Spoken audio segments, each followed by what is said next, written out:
So for this, I'm going to move into the down below and start asking questions from the floor. Okay. So there's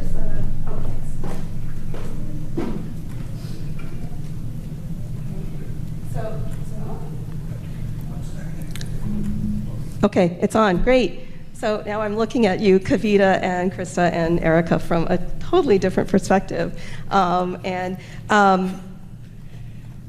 We've all been, our panelists have been having some really good discussions about their use of ebooks and their experiences with ebook metadata over the last few months as we've been preparing for this. So I want to get your viewpoints on the standards for ebook metadata. So as ebook metadata travels through the supply chain, it's expressed in a variety of standards, and everyone has got their own standard. ONIX, MARC, those are the big two, but many others are in use as well. Can you talk about the positive and negative effects of having so many different standards to choose from? Who would like to start? Sure. Looks like Erica's ready to go. I've been volunteered. Good. I think that the positive of all these standards is that it's really nice to have standards that are specifically for, that can be tailored for the uses and for the audiences that need those, so you only really have a standard that does what you need it to. If there was a big master standard that was covering every possible use case, it would be enormous, and it would always be only a portion of it that any one audience would be using. So it's a pro that they can be specialized that way. The negative, though, of course, is that it becomes really difficult to communicate across these different standards. It's often difficult to translate, and because they're so specialized, they're often created in isolation from each other, so they don't play very well together, and it's sometimes really hard to figure out how to talk to somebody who's using a different standard and how to determine that you're talking about the same thing, or what they mean when they say a different word, or the same word even, but it means something else. And it can get really confusing. Actually, I have an example of this. I was in the subgroup that was working on the title metadata in the NISO group, and it was myself, someone from EBSCO, and a librarian, and the librarian brought up the idea of part titles. She wanted part titles to be included in the recommended practice. Myself and John from EBSCO were like, what is a part title? Can you explain what that is? And she could only explain it in terms of MARC, and we only knew ONIX, and it was an extremely frustrating conversation. And I think we eventually realized that part title doesn't even exist in ONIX, which is why we had no way to think about it that way. But it was a really hard conversation to have at all, and that's something that we're trying to address by creating this best practice document in sort of a standard agnostic language. Did you guys have I think that's been part of the struggle, is making it so neutral there. Krista or Kavita, any comments? I very much agree with what you've said, and I'm thinking as well of cases in which I really thought I was talking about the same data as someone else, and we realized over time that we were talking about different data. And so for me, this is frequently in discussions of copyright dates and publication dates. The topic can become confused, and they are absolutely not the same thing. The copyright date for us as publishers is really related to when we get our paperwork to the Library of Congress. And publication dates sometimes get delayed, and so they can become different years even. And when speaking casually about these kinds of dates, I've really gone quite far down the tunnel of confusion before we managed to correct ourselves and pull back out. What do you mean that you were talking about? I was publication talking date with a librarian trying to sort out issues. They were confused about why. They were talking about publication dates, but they were looking at the copyright date field. And so we were trying to sort all of this out, and I didn't understand why what they were saying didn't match the data I was seeing. I didn't know if the data had been changed by an intermediary before it arrived at their library. So once we got that sorted out, we could at least know that we were looking at the same fields. But even internally, at the University of Chicago Press, we have confused ourselves talking about a publication date versus a publicity date, for example, both of which get shortened to pub dates when you're talking very quickly. So this issue of exactly what field you're talking about can be confusing, and especially when you are talking from separate standards. So having the assistance of like very clearly defined names for those fields would be fantastic. And then the correct usage of those fields as well. Anita? So just to pick up on what Krista just said, I think the issue with the dates is pretty common.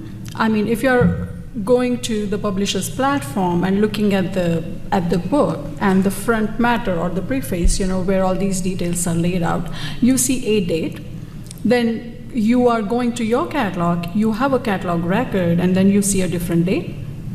If you're going to OCLC and pulling that record out in OCLC to see how what the exact date is, then it looks different. So you have these different variations in the dates, and that's a confusing part for the librarians as well.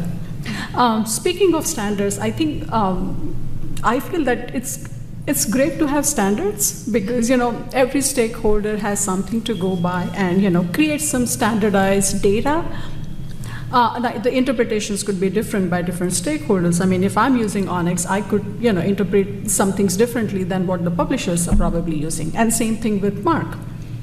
Now, with ebooks, I think what we get as our metadata is more that's coming from the publishers. We get records from vendors, or say service providers, or say we get records from OCLC, and I think by the time we get the records, we see a lot of things that we just think they're different than what we have from our publishers. First of all, sometimes the list that we get from the publishers does not match what's in the knowledge base, and I'm talking about the collections of ebooks. A lot of times the dates don't match, the title list will not match. We see there are various, there are variations in how the records are created. Sometimes, the records will start with a series title record, not with the actual volume of the title of the book. So there are a lot of variations. And then we also see variations in the subjects, the ways the subject terms are assigned, or say the way in which the authors are, found on the records. So MARC has a way of recording, say, author's name, like last name, comma, followed by first name. But it could be different, when we get a record. So it all depends on how and who is creating the records, how the metadata is getting, through the chain and coming to the library. So we see all these discrepancies, and that really creates havoc with us, especially with health sciences ebook titles, because a lot is getting published. There are a lot of different editions that come out every year, and if you see all these discrepancies between the editions, the copyright date and the publication date, and then that's just hard to decipher what exactly we are trying to access here. So I think we need a standard, or we need something that is so neutral that we will have libraries or the record creators following some kind of standards that are like really simple to follow, and everybody sort of follows the same standard. Or maybe we have like KBART to practice. Maybe record creators should follow the practice. So there's standards as following standards maybe are two different things. Anything else to add on standards? No. Okay. So I'll move on to the next question, which is users. How has the way that people use books and ebooks changed, at least over your careers, if not longer? And what implications does that have for the ebook metadata that we are exchanging and using? Krista, how about you start off with that? Sure. My initial answer to the first half of this question is far afield, maybe from the metadata implications. Okay. But from my viewpoint, the way that users, readers, students, faculty members, researchers use ebooks is primarily pragmatic. They are filling a very pragmatic need that they have. Maybe they're traveling, they're convenient to use, they don't have to go to the library.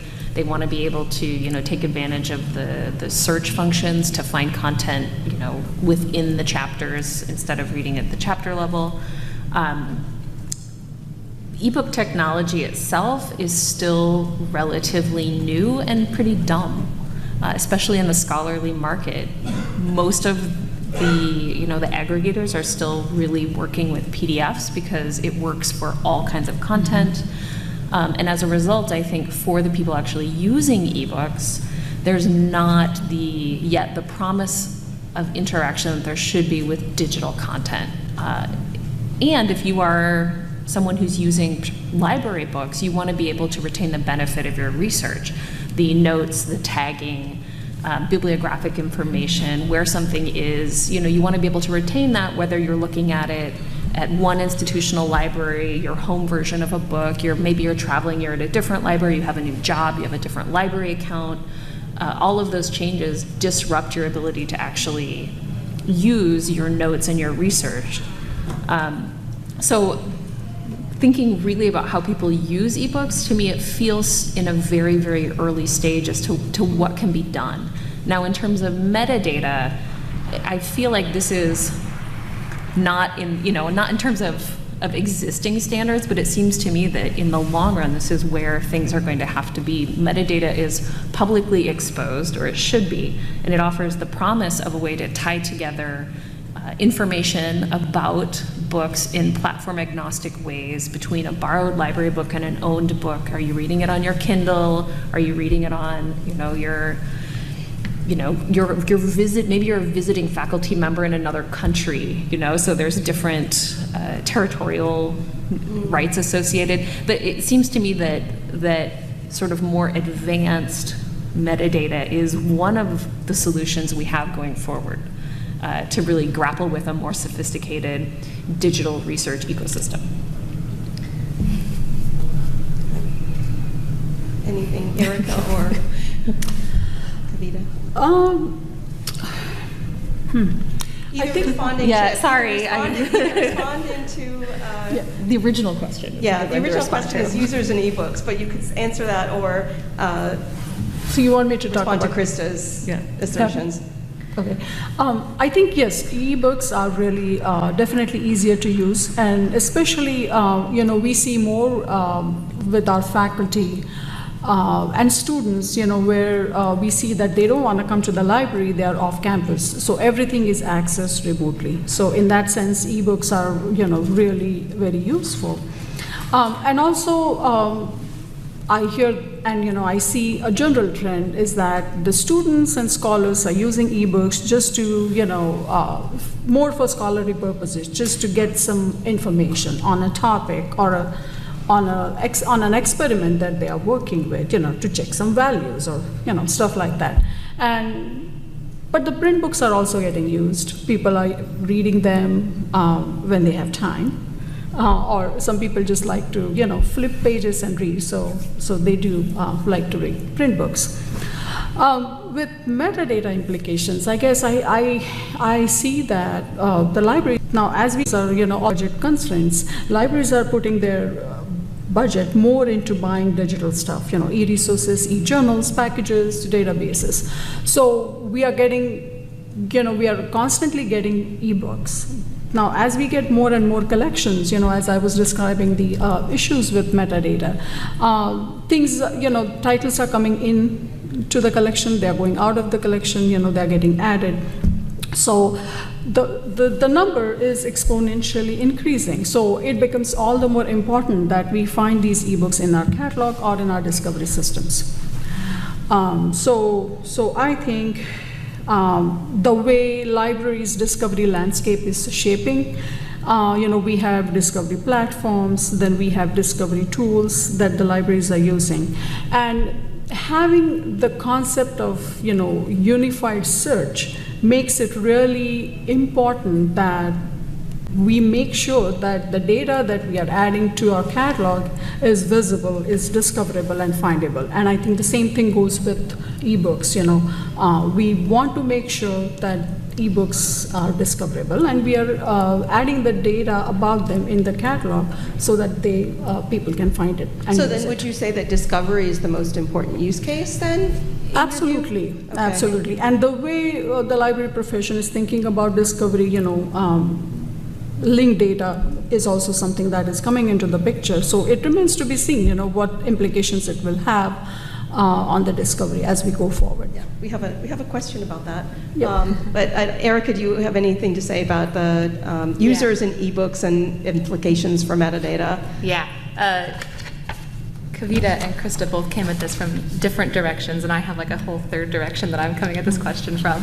I think that with scholarly books, both print and ebooks, people aren't always reading those cover to cover necessarily, and with ebooks there's an expectation that it should be easier to access that content at the chapter level, so you don't have to flip through all the pages that you don't want, and maybe you don't even have to pay for the chapters that you don't want,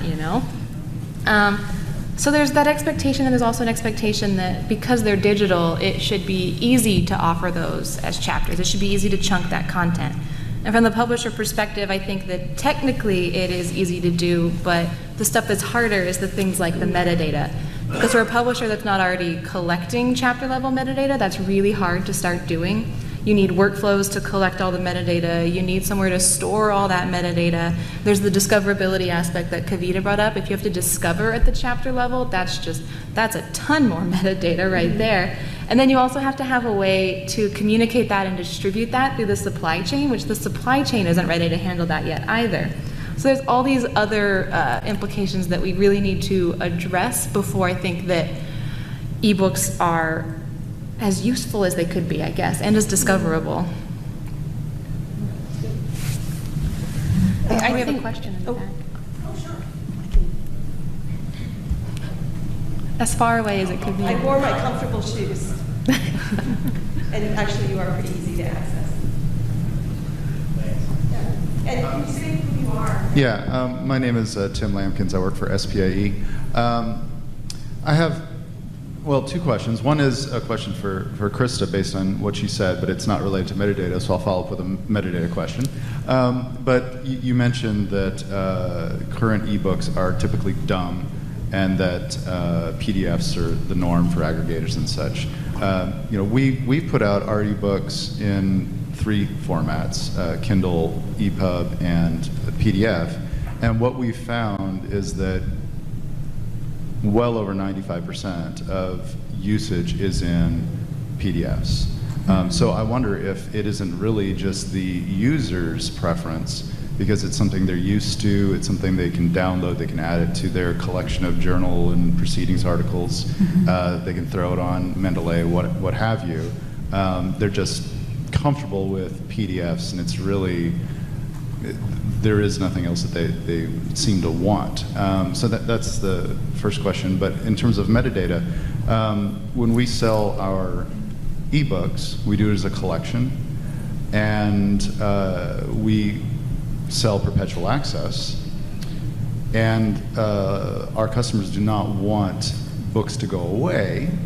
So when we do a new edition, which isn't often, but we do it, we don't take down the prior edition. So in terms of metadata, what is the preference for making sure that new edition, the most current edition, is what is discoverable for the users?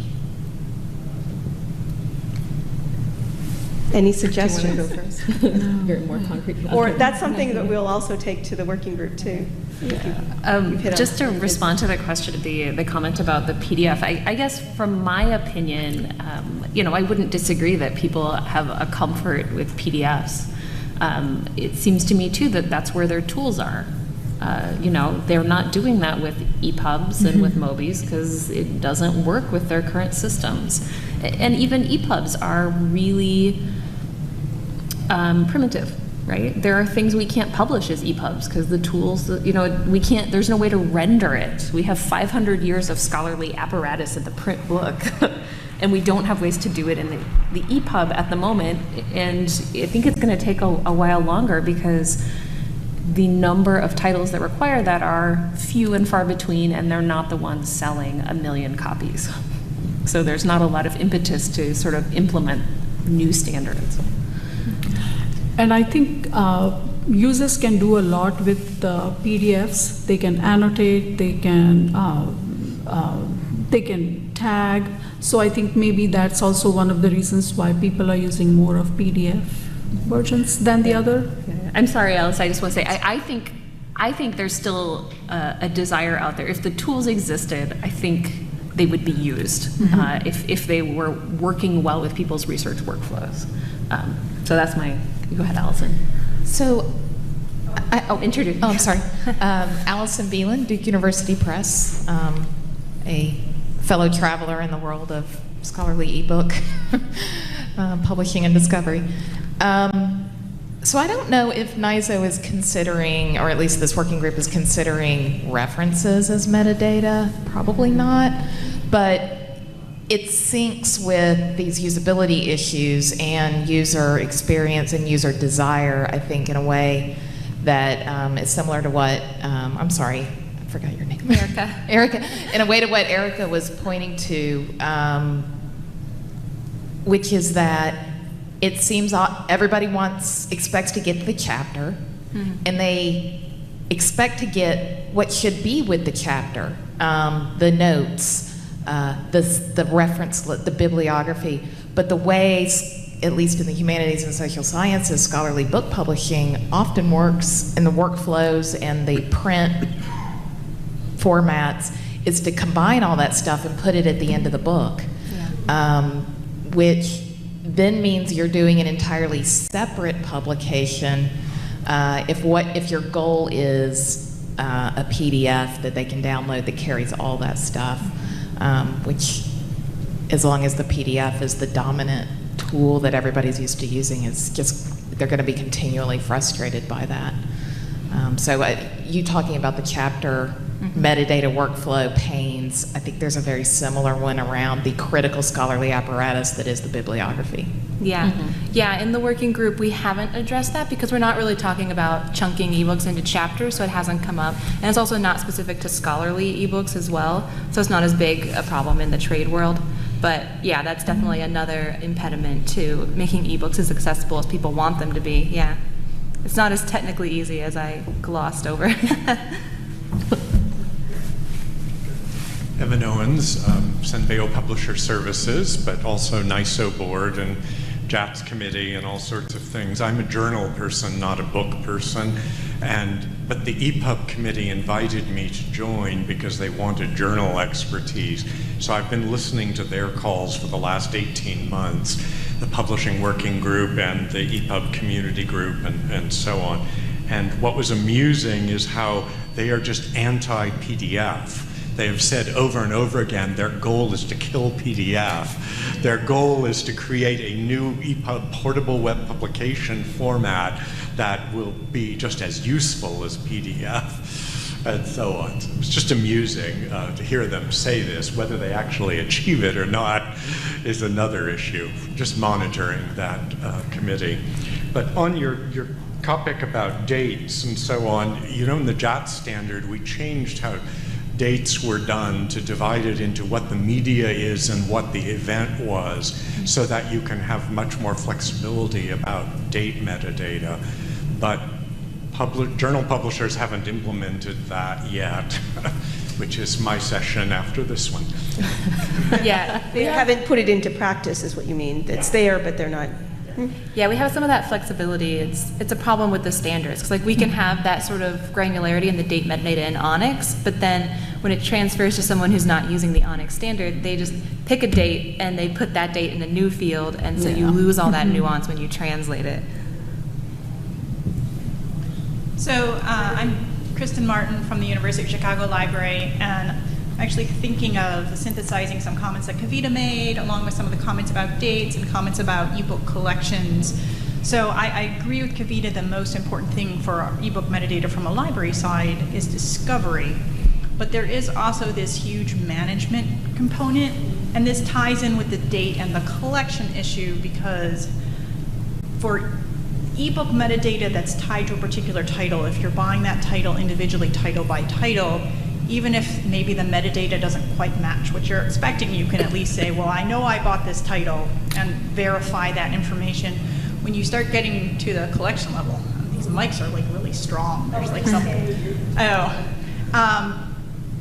The issue of when that title was published becomes a really thorny issue. So if a publisher says, you're going to buy my front list, it's everything that I published in 2018. Well, some publishers might say, well, you know what? Even though I'm publishing this in 2018, I'm going to count it in my 2019 collection because I've kind of capped off on 2018. I don't want to do more than like these 50 books or whatever, you know, because it's hard to predict, right? Like you don't know, this one came early, this one came late, the author got slow. Or some publishers have gone back and done a metadata cleanup project where they've said, oh yeah, we said this was part of our 2005 collection, but now we're selling our back files, so we're actually going to say it's part of our 1977 collection because it was a reprint in 2005, so we're not going to count it.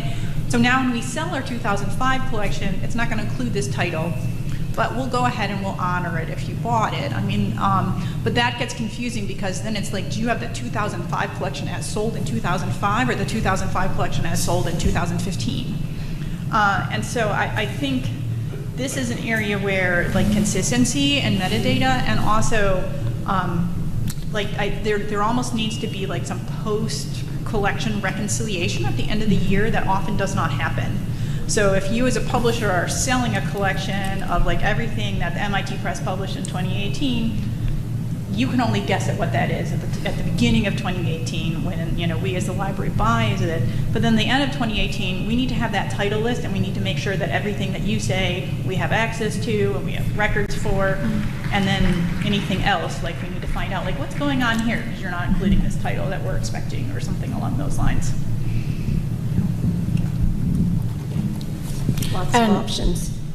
To add to that, if you're getting records from service providers, so they are totally clueless, they have no idea as to what's happening with the additions or deletions that are happening at the end of the year. So come 2019, we tell them, and they absolutely have not updated their knowledge base. Any other comments or questions on user kinds of things? All right. Any more from you guys? Yeah, you know what? I don't know if I'm going off script here. No, go. So please rein me in if this is popping up again later. You know, I was thinking more about this issue of discovery. And I know that has a very specific meaning for libraries, but to me also, right, as someone who works in ebooks, as someone who has titles in demand-driven acquisition projects, like we also really, really need people to find our books and use them so they become purchased. And we have all of this marketing information we really want to be getting to people looking for books. And it just, when we were looking at our, Onyx versus MARC records, that information is just not put into MARC records. So for publishers, that marketing information could be blurbs from people who reviewed the book, awards that were won. At Chicago, we're collecting chapter-level abstracts and keywords, to try and call out more of what's in the interior of the book. And none of that is getting to people in the library who are using library systems to find books. Library-specific discovery tools versus other ones like Amazon or Google. Yeah, so this is another disjunct between the sales models, the standards, and how we're trying to communicate information to each other. It's not even all making it to Amazon though either. Sometimes you're just shouting into the void, especially with chapter level metadata. All right, so Kavita touched on this earlier. What possibilities might linked data open for ebooks and ebook metadata? I think we live in the age of Google. People are not finding ebooks necessarily through the library catalog, but they are also finding them through Google Scholar or Google or the web. Libraries have the metadata about ebooks, but that's in MARC. So definitely MARC is not reaching the web. So I guess if we have BibFrame, where if we could use BibFrame and convert MARC data to BibFrame, there is a possibility that it could go to the web and people will be able to find our library Could data. you give a very, very basic description of what is BibFrame? Oh, you can. Well, that's the initiative by Library of Congress. Yes. And I am just forgetting the full name. It's The acronym, yeah. It says Bibliographic framework? Is it just bibliographic framework? Framework, yeah. Thank you. So I think it's in the second or the third iteration away of from it. MARC. Yeah, it's a move away from the MARC. It's flat making records. the bibliographic data to be used beyond the library community, so that the internet technology can use the data that we have in the library catalog, and basically exposing all the bibliographic data that we have in the catalog to the world. Then we also have these ILS vendors, library discovery services, service providers such as Exlibris. They are also using BibFrame, and they are also trying to convert records from Alma to BibFrame. So that seems to be one other move in the direction of linked data. Then I also heard about another initiative from IFLA. And IFLA is the International Federation of Library Yes, it's International Library Association. Yeah. So they have something called Library Reference Model, where they have tried to consolidate 3 FRBR models. FRBR. And FRBR is FRBR. the acronym FRBR. Acronym FRBR is functional requirements of the bibliography. Yes. So this is an attempt to consolidate FRBR, FRAD, and FRSAD. These were the 3 different models of FRBR, and the whole idea is that they will help us. We'll send out the acronym list to everyone. So it's again a conceptual model, but the whole idea is that we are trying to move the data to the into the linked data environment. This is like a live demonstration of the problem. Yeah. Yeah, and one of the things that is in the draft is the need to explain the conceptual model. So separating a work from a manifestation. So you have the work level content, and then all of the ways that it's delivered. I think that in itself is a ripe for all kinds of Libraries issues. and publishers define work differently. Work Oh, differently. good. Yeah. We don't use FRBR. Any more comments on linked data, or trying to, I guess, linked data would make it more discoverable, more available, easier to transfer. I mean, to me also a lot of the initial metadata or additional metadata-based organizations that have sprung up, like Crossref and Altmetrics, are seizing on metadata in a sort of linked way. Like, they are making connections between different environments and products to create sort of new things to know about. Or adding identifiers, so linking the identifiers so that you can connect things. So I think it's really becoming a giant web. Although we still need more identifiers. Like I keep thinking about, we publish some books that are commentaries on other books. And in a digital world, there's not a way to link to the book that it's a commentary on. I would.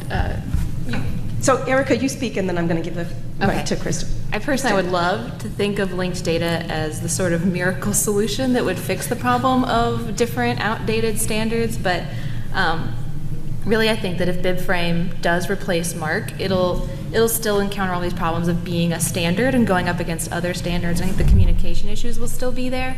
It'll still have to go up against standards like ONIX that aren't going away and aren't being replaced. Libraries are thinking about linked data, which is great. I really wish that publishers would start thinking about linked data. They are sort of in a way, but they're not using the term as much as libraries are. They're not doing it as intentionally. But if a standard like ONIX started to move in a direction of linked data, I think that would move us in a direction where standards might actually be able to communicate with each other better, and that would be really great to see. So I was thinking too about Krista's comment with trying to get some of the data that the publishers have over to libraries. And one of the things that linked data does is it elevates the types of entities that and their relationships. So right now in a library catalog, it's really all about the book essentially, or the monograph, you know, that bibliographic item.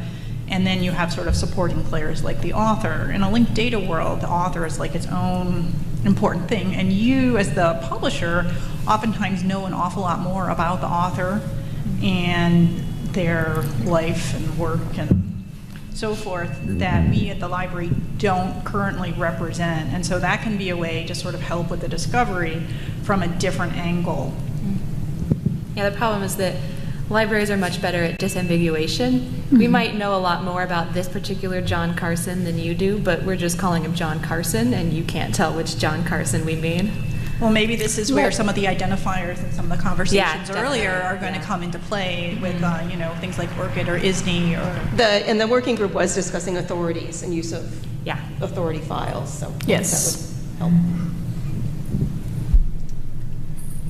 Any more on linked data possibilities?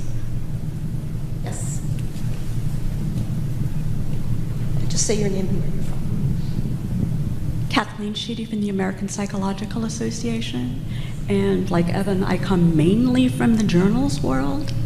So I'm actually wondering precisely what you mean by linked data, because this is another term where I think that we're probably using two different terms to describe the same thing. Yeah, I think the linked data, basically it's sort of the principle on which the internet kind of is made to operate. It's that you have these entities that are linked together, and they might not all live in one place, but you can link from one website to another website. So the thing with libraries moving to BibFrame potentially is that they would have this data that could be linked out. Like they might own this information about someone, but then anybody could link to that. It would be really easy to discover it that way because it would all be linked. Or instead of having one single record for a book that includes a field for the author, a field for the title, a field for the publisher, you would have individual record, a record for the author, and then the title would link to that. Other titles by the same author would link to that. You could have a record for the publisher, and then all the records that the publisher puts out would link to that. And maybe the same title is published by two different publishers for different reasons, and it would link that way. So it's sort of, I would think of it as a three-dimensional model versus a flat kind Linear of thing. model. Yeah, it's my basic. Neiman? So Charles Watkinson, University of Michigan Press. So this is a question a little bit back to reader use, but it's also relevant to linked data, which is this being able to identify whether a book is open access or not, and whether that's something the working group has considered, and whether it's an issue in this landscape. For the working group, Erica, I don't remember that kind of. No, I don't We haven't think ventured we that discussed way. that, no. Maybe everyone's trying to stay away from that fire. I feel like Crossref might have done some work in that area, maybe. I feel like I remember that, but our NISO working group, no, we haven't touched that issue. Yeah. Tim Martin from OCLC. So we hear that a lot from libraries that want to, to make that open access, as part of their catalog to, broaden the amount of information they provide to their users. In publisher metadata, it's not clearly defined as an open access, and then you go into even the complexity of hybrid journals that have articles that are, either, open access or, part of the subscription. then the knowledge bases have to account for that kind of stuff too. So the knowledge bases aren't up to the, but I think open access, for publishers, you need to be able to identify that clearly in your metadata going forward. So in these discovery tools and for libraries, they can actually point that out when they're discovering that information. So actually, in the ONIX standard, there's a very good standard for identifying an open access book. The issue is that OCLC doesn't take it. Also in BIS, it has a good way of flagging it. Yeah. All right. There's some hands over there on the far side. Oh, okay, coming.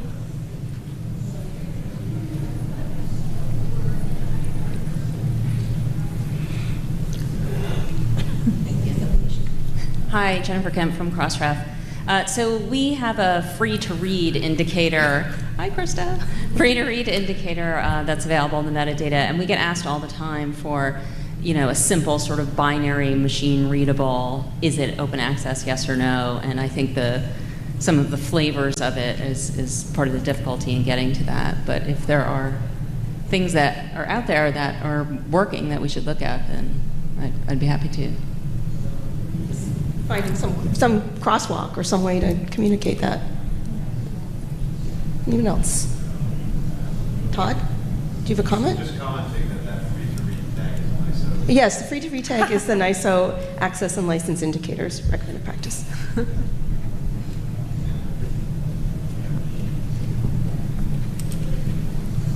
All right.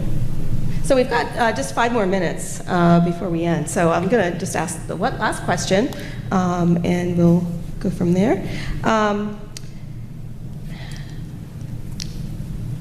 Updates. I'm not sure if this is a 5-minute question or not.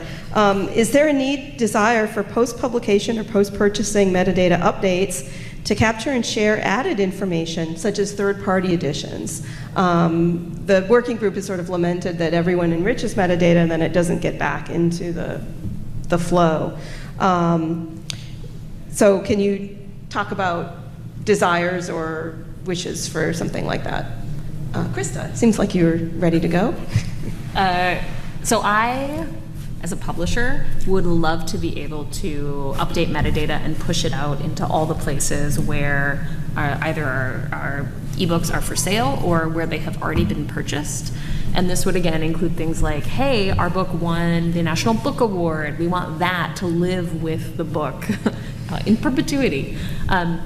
Sometimes we have to make embarrassing corrections to our data. We'd like that to actually flow all the way through the system.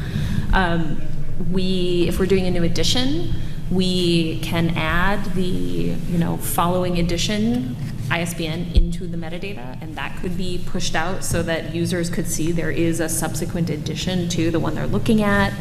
But the functionality of the supply chain right now does not allow that. We can update metadata at retailers, but through discussions with Kavita, once a library purchases a book, their metadata stays the way it was when it was published. Absolutely.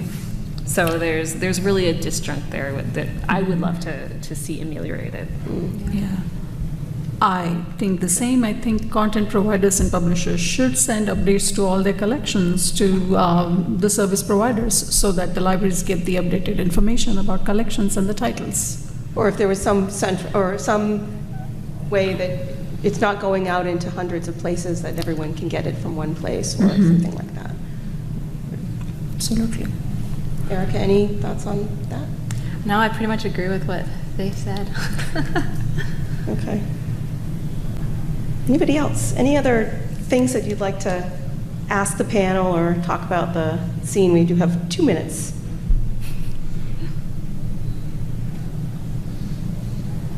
All right. Well, thank you all. Thank you, Krista, Kavita, and Erica. Thank you. Very happy that you've joined us, and hope that you'll stay in touch with NISO as we put out the recommended practice in a few months. Thanks.